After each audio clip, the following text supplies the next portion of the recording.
Vous utilisez les codes des influenceurs, des youtubeurs, hein, avec ces vidéos très très courtes qui sont coupées, fragmentées, tournées au smartphone façon selfie. D'abord, est-ce que ça marche? Est-ce que vous avez le sentiment justement que ça peut aussi jouer en influence? Alors, est-ce que ça marche? En fait, ma réponse va être assez simple. Oui, ça marche dans la mesure où, là, vous avez montré un extrait vidéo où c'était il y a quelques années, j'étais un jeune élu à l'époque, et en fait, la difficulté que j'avais, c'est que j'avais des choses à dire. J'avais un contenu, un message à faire passer et aucun média pour me relayer. Quand j'entends médias, c'est médias, traditionnels. C'est-à-dire que les médias traditionnels aujourd'hui ne sont pas accessibles parce que le ticket d'entrée est trop cher, parce qu'on ne prête qu'aux riches, sous-entendu aux gens qui ont déjà un peu de notoriété et d'influence, et sur des sujets qui sont généralement des sujets nationaux et pas des sujets micro-locaux comme c'était le cas pour moi dans cette vidéo, comme dans l'ensemble des vidéos ensuite que j'ai pu réaliser qui ont suivi.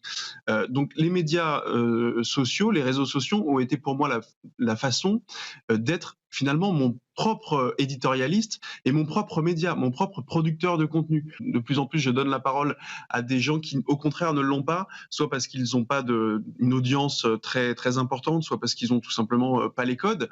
Et donc, ce sont des formats vidéo qui font, quand je vous disais, plusieurs dizaines, plusieurs centaines de milliers de vues et qui permettent de mettre le focus, de mettre en lumière des sujets micro-locaux. Or, aujourd'hui, en tout cas, c'est ma pratique des réseaux sociaux, ce qui est très difficile à faire, à médiatiser, ce sont les sujets hyper locaux finalement, parce que vous sortez jamais de votre quartier, de votre pâté de maison, et, et des gens qui sont directement concernés par ces problématiques-là. Sur les autres vidéos qui suivent, j'en ai fait une grosse quinzaine depuis cette première-là.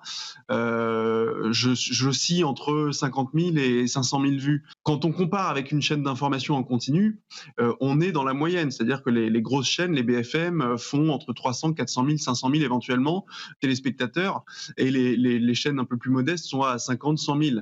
Donc finalement, les réseaux sociaux permettent à tout le monde, pas seulement aux influenceurs, aux élus, permettent à tout le monde d'être leur propre média.